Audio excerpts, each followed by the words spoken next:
அனைவருக்கும் வணக்கம். சட்டம் அப்படின்னா என்ன? எது 83ல் சரத்பாபுவும் கமலும் நடித்த படமா?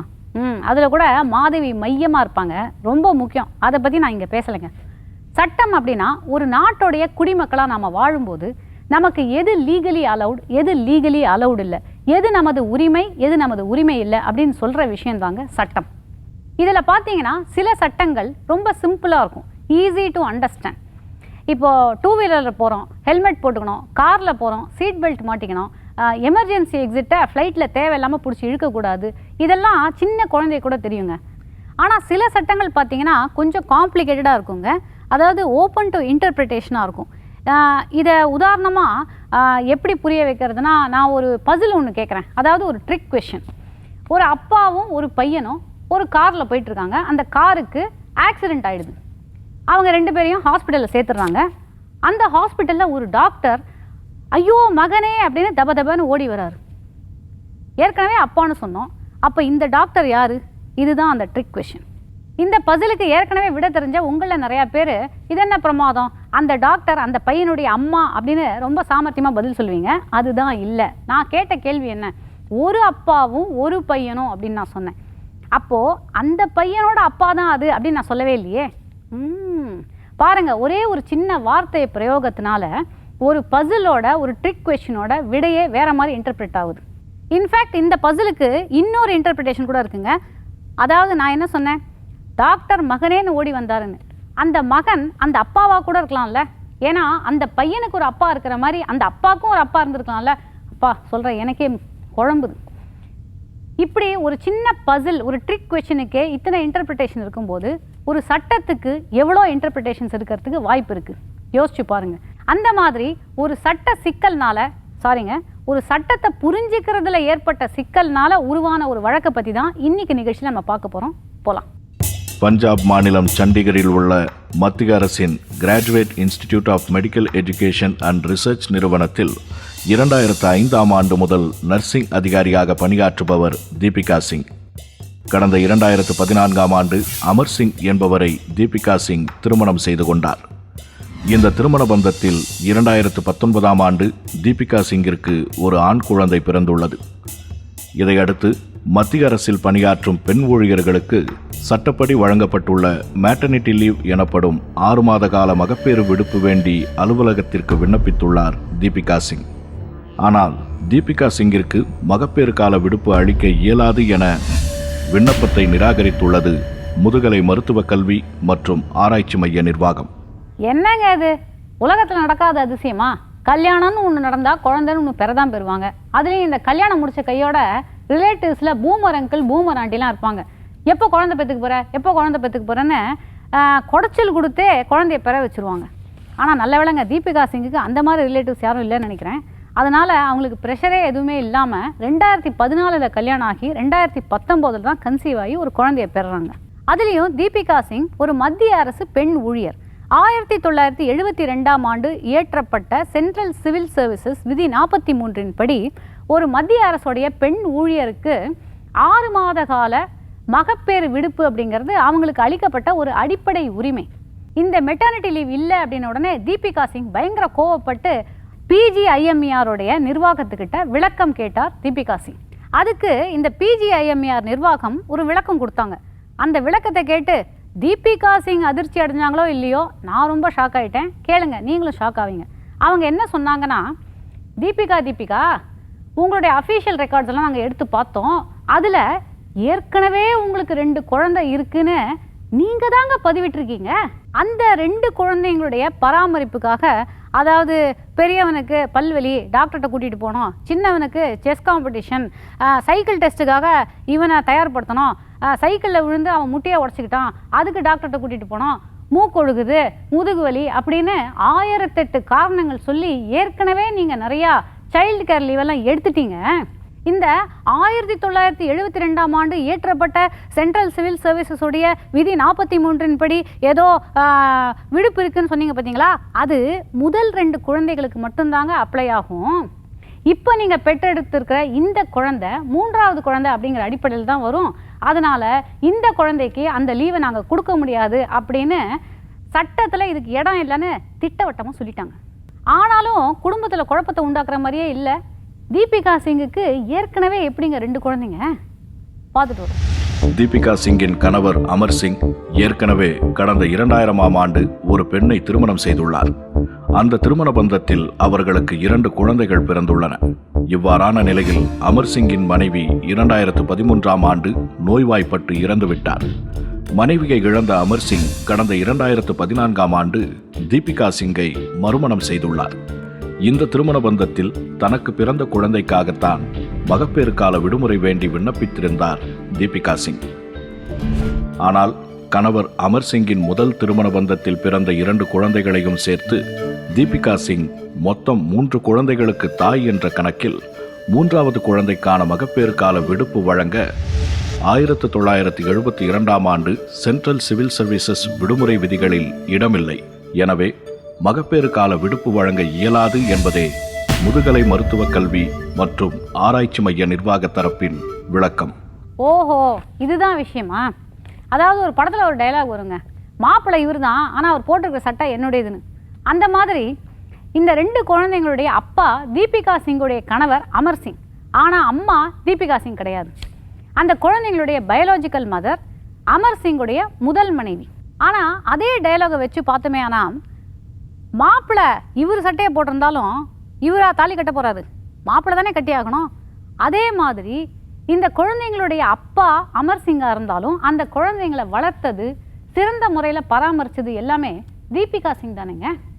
அவங்க முதல் முறையாக பயாலஜிக்கலாக ஒரு குழந்தைய பெற்றெடுத்திருக்காங்க. அவங்க முதல் முறையாக தாய்மை அடைஞ்சிருக்காங்க. அப்போது அவங்களுக்கான மெட்டர்னிட்டி லீவை எப்படி இந்த PGIMER நிர்வாகம் தர முடியாதுன்னு சொல்ல முடியும்? இதனால் பெரும் மன உளைச்சலுக்கு ஆளான தீபிகா சிங் அடுத்து என்ன தெரியுமா செஞ்சாங்க? மத்திய அரசு ஊழியர்களுக்கான சென்ட்ரல் அட்மினிஸ்ட்ரேட்டிவ் ட்ரிபுனலில் மேல்முறையீடு செஞ்சாங்க. சென்ட்ரல் அட்மினிஸ்ட்ரேட்டிவ் ட்ரிபுனல் அப்படின்னா என்ன? மத்திய நிர்வாக தீர்ப்பாயம். ஆமாங்க, என்னால் இப்படி இங்கிலீஷ் டு தமிழ் டிரான்ஸ்லேட் மட்டும் தான் பண்ணி சொல்ல முடியும். எக்ஸாக்ட்லி அது என்னன்னு ஒரு எக்ஸ்பர்ட் சொல்லுவார், கேட்டுட்டு வந்துடலாம். அட்மினிஸ்ட்ரேட்டிவ் ட்ரிபுனல்ஸ் ஆக்ட் என்ற ஒரு சட்டம் 1985 நிறைவேற்றப்பட்டது. அதன்படி மத்திய அளவிலே மத்திய நிர்வாக தீர்ப்பாயமும் மாநில அளவிலே சில மாநிலங்களிலே மாநில நிர்வாக தீர்ப்பாயங்களும் ஏற்படுத்தப்பட்டன. கோர்ட்டுக்கு போகணும்னாக்கா ரொம்ப அதிக நாட்கள் காலதாமதமாகிறது என்பதற்காக விரைவாக அவங்களுக்கு நியாயம் கிடைப்பதற்காக இந்த தீர்ப்பாயங்கள் ஏற்படுத்தப்பட்டன. ஆல் இண்டியா சர்வீஸ்லே பணிபுரியும் அலுவலர்கள் மற்றும் மற்ற துறைகளிலே ரயில்வேஸ், டிஃபென்ஸ், மற்ற இப்போ ஆடிட் அண்ட் ரெக்கார்ட் சர்வீஸ், இந்த மாதிரி ஏஜிஎஸ் ஆஃபீஸில், இன்கம் டேக்ஸ் டிபார்ட்மெண்ட்டில் இம்மாதிரி துறைகளிலே பணிபுரியும் ஊழியர்கள் மற்றும் நோட்டிஃபைடு சென்ட்ரல் பப்ளிக் செக்டர் அண்டர்டேக்கிங்ஸில் இருப்பவர்கள், இவர்களெல்லாம் தங்களுடைய குறைகளை இந்த தீர்ப்பாயங்களுக்கு எடுத்து செல்லலாம். எந்த மாதிரி கேசஸ்லாம் இதில் வர்றதுனாக்கா, இப்போ ரெக்ரூட்மெண்ட்டு, அப்பாயின்மெண்ட் ரெக்ரூட்மெண்ட்டு அல்லது promotion, transfer, pay and allowances, disciplinary action, suspension, dismissal, இந்த மாதிரி கேசஸ் எல்லாம் குறைகள் இருந்தால் இந்த நிர்வாக தீர்ப்பாயத்துக்கு போகலாம். இதில் 2 பக்கத்தையும் விசாரித்து தீர்ப்பு கொடுப்பார்கள். பாதிக்கப்பட்ட பணியாளர்கள் நேராக உயர்நீதிமன்றத்துக்கு போகலாமா அல்லது நிர்வாக தீர்ப்பாயம் மூலமாக தான் செல்ல வேண்டுமா என்ற ஒரு கேள்வி. நிர்வாக தீர்ப்பாயம் மூலமாகத்தான் செல்ல வேண்டும். நேராக போனால் ஹைகோர்ட்டில் அதை ஏற்றுக்கொள்ள மாட்டார்கள். இந்த மத்திய நிர்வாக தீர்ப்பாயத்தில் தீபிகா சிங் முறையீடு செஞ்சாங்கன்னு சொன்னேன்ல, அவங்க என்ன பதில் கொடுத்தாங்க? அவங்க இந்த PGIMER நிர்வாகத்தை கூப்பிட்டு, இங்கே வாங்க, நீங்கள் எப்படி இந்த அம்மாவுக்கு மெட்டர்னிட்டி லீவ் இல்லைன்னு சொல்ல முடியும்? என்ன விளையாடுறீங்களா? உங்களுக்கு என்ன ரைட்ஸ் இருக்குது? நாங்கள் சொல்கிறோம், அம்மா உனக்கு லீவ் இல்லைம்மா அப்படின்ட்டாங்க. இதனால் மிகவும் கோபம் அடைந்த தீபிகா சிங் சும்மாவாக இருந்திருப்பாங்க. டெல்லி ஹைகோர்ட்டில் தன்னுடைய அடிப்படை உரிமை மீறப்பட்டது அப்படிங்கிற வகையில் இதை ஒரு நீதி பேராணை வழக்காக தாக்கல் செஞ்சாங்க. அதாவது ஒரு ரிட் பெட்டிஷனா. வழக்கும் விசாரணைக்கு வந்தது. என்ன தீர்ப்பு அளித்தாங்க டெல்லி உயர்நீதிமன்றம் பார்க்கலாம். தனது கணவர் அமர் சிங்கின் முதல் திருமண பந்தத்தில் பிறந்த 2 குழந்தைகளும் தீபிகா சிங் வயிற்றில் பிறக்காத குழந்தைகள் என்றாலும் அமர் சிங்கை திருமணம் செய்து கொண்ட நாள் முதல் அந்த 2 குழந்தைகளுக்கும் தாய் என்ற உரிமையை அடைந்தவராகிறார் தீபிகா சிங். தனது கணவரின் முதல் திருமண பந்தத்தில் பிறந்த 2 குழந்தைகளுக்கும் தாய் என்ற பொறுப்பில் இருந்துதான் மத்திய அரசு ஊழியர்களுக்கு வழங்கப்பட்டுள்ள CCL எனப்படும் சைல்ட் கேர் விடுப்பு போன்ற உரிமைகளை தீபிகா சிங் முழுமையாக அனுபவித்துள்ளார் என்பதும் இந்த வழக்கில் நிரூபணமாகியுள்ளது. எனவே அமர் சிங்குடனான திருமண பந்தத்தில் பிறந்தது முதல் குழந்தைதான் என்றாலும் தீபிகா சிங்கின் 3வது குழந்தை என்றுதான் 1972ஆம் ஆண்டு சென்ட்ரல் சிவில் சர்வீசஸ் ரூல்ஸ் 43 படி கணக்கில் கொள்ள வேண்டும். எனவே தீபிகா சிங்கின் மகப்பேறு கால விடுப்பு உரிமையை நிராகரித்த மத்திய நிர்வாக தீர்ப்பாயத்தின் முடிவுடன் இந்த நீதிமன்றமும் உடன்படுகிறது என்று தீர்ப்பளித்து தீபிகா சிங் தாக்கல் செய்த நீதி பேராணை வழக்கை தள்ளுபடி செய்தது டெல்லி உயர்நீதிமன்றம். என்னங்க சொல்லி வச்ச மாதிரி 3 பேரும் ஒரே தீர்ப்பை கொடுத்துருக்காங்க. இந்த ஒரு படத்தில் ஒரு டயலாக் வருங்க, முட்டை போடுற கோழிக்கு தான் வலி தெரியும் அப்படின்னு. அது மட்டும் இல்லை, ஊர்லலாம் ஒன்று சொல்லுவாங்க, கத்துனாலும் கதறினாலும் அவ தானே குழந்தைய பெத்தாகணும்.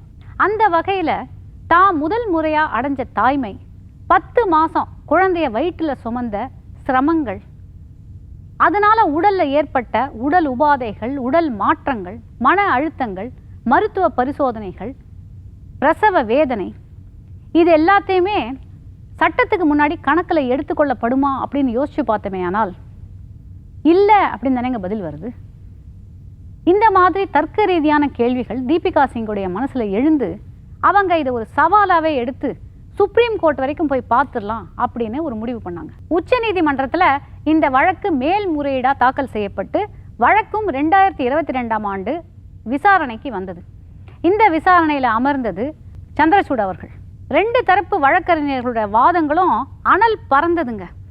அதாவது உச்சநீதிமன்றத்தில் மெட்டர்னிட்டி லீவ் குறித்து ஏற்கனவே வந்த வழக்குகள், அதில் வெளியான தீர்ப்புகள், இது எல்லாமே மேற்கோளாக எடுத்து முன்வைக்கப்பட்டது. இப்போ நம்ம ஸ்கூல் படிக்கிற காலத்தில் எக்ஸாம்லேருந்து எஸ்கேப் ஆகிறதுக்கு லீவு போட்டிருப்போம். அதுக்கு லீவ் லெட்டர் கொடுப்போம் பார்த்தீங்களா, பாட்டி செத்து போயிட்டாங்க அப்படின்னு. கொஞ்ச நாள் கழித்து திருப்பியும் பாட்டி செத்து போயிட்டாங்க அப்படின்னு வேற ஒரு லீவ் லெட்டர் கொடுப்போம். நல்ல டீச்சராக இருந்தாங்கன்னு வச்சுக்கோங்களேன், கரெக்டாக கண்டுபிடிச்சிருவாங்க. இப்போ தான் கொஞ்ச நாள் முன்னாடி பாட்டி செத்து போனாங்க சொன்னேன், இப்போ என்ன அப்படின்ன உடனே நம்ம அதுக்கு அது அப்பா பாட்டி மேடம், இது அம்மா பாட்டி அப்படின்னு ஏதாவது ஒன்று சொல்லி சமாளிப்போம். ஆனால் இந்த 2 பாட்டிங்களும் சாப்பாடு எடுத்துகிட்டு வரேன்னு சொல்லி ஒரு நாள் காரியத்தை கெடுத்து விட்டுருவாங்க, அது வேறு விஷயம். ஆனால் அம்மா பாட்டிக்கும் அப்பா பாட்டிக்கும் வித்தியாசம் இருக்குல்ல, அதே மாதிரி தாங்க தீபிகா சிங்கோடைய வழக்கறிஞர் ஒரு முக்கியமான பாயிண்ட் ஒன்று எடுத்து வைக்கிறாரு. என்ன அப்படின்னா, ஏற்கனவே 2 குழந்தைகளுக்காக எடுக்கப்பட்ட இந்த விடுப்புகள் எல்லாமே சைல்டு கேர் லீவ் அப்படிங்கிற அடிப்படையில் வரும். அதாவது குழந்தை பராமரிப்புக்கான விடுப்பு. ஆனால் இப்போ அவங்க கேட்டிருக்கிறது மகப்பேறு விடுப்பு, மெட்டர்னிட்டி லீவ். 2க்கும் பெரிய வித்தியாசம் இருக்குது அப்படிங்கிற பாயிண்ட்டை எடுத்து முன் வச்சார். தீபிகா சிங் தரப்பு வழக்கறிஞர் எவ்வளோ பிரில்லியண்ட்டாக ஆர்கியூ பண்ணார் அப்படிங்கிறத நான் சொன்னேன்ல. சென்ட்ரல் அட்மினிஸ்ட்ரேட்டிவ் ட்ரிபியூனலோட லாயர் மட்டும் சும்மாவா, அவங்களும் ஃபீஸ் வாங்கியிருப்பாங்கல்ல. அவங்க தரப்பில் லீவே கொடுத்துடக்கூடாது அப்படின்னு பல வாதங்கள் முன்னெடுத்து வைக்கப்பட்டது. 2 தரப்பு வாதங்களையும் கூர்மையாக கவனிச்சிட்டு இருந்த நீதியரசர் சந்திரசூட் அவர்கள் ஒரு கட்டத்தில் ஸ்டாப், 2 பேரும் ஆர்கியூ பண்ணி முடிச்சிட்டிங்கல்ல, இப்போ நீங்கள் சொன்னதெல்லாம் நான் கேட்டேன், நான் சொல்கிறத இப்போ நீங்கள் கேளுங்க அப்படின்னு களமிறங்கினார். அவருடைய தீர்ப்போட என்ன தீர்ப்பு வழங்கினார் நீதியரசர் சந்திரசூட் அவர்கள் பார்க்கலாம். இந்திய சமூகத்தில் ஆண் பெண் பாலினத்தவர்களிடையே குழந்தை பராமரிப்பு பணிகளை சுமப்பதற்கு பெண்கள் மீதே விகிதாச்சாரமற்ற அதீத அழுத்தம் கொடுக்கப்படுகிறது என்று பல்வேறு ஆய்வறிக்கைகள் வெளிச்சம் போட்டு காட்டியுள்ளன. OECD எனப்படும் organisation for economic cooperation and development அமைப்பு வெளியிட்டுள்ள ஆய்வறிக்கையில் இந்தியாவில் குழந்தைகள் பராமரிப்பு உள்ளிட்ட ஊதியம் இல்லாத பணிகளில் நாளொன்றுக்கு 352 நிமிடங்கள் செலவிட பெண்கள் நிர்பந்திக்கப்படுகின்றனர். ஆண்களுடன் ஒப்பிடுகையில் இந்த விகிதாச்சாரம் 577% அதிகம் என்று கூறப்பட்டுள்ளதாக தெரிவித்தார்.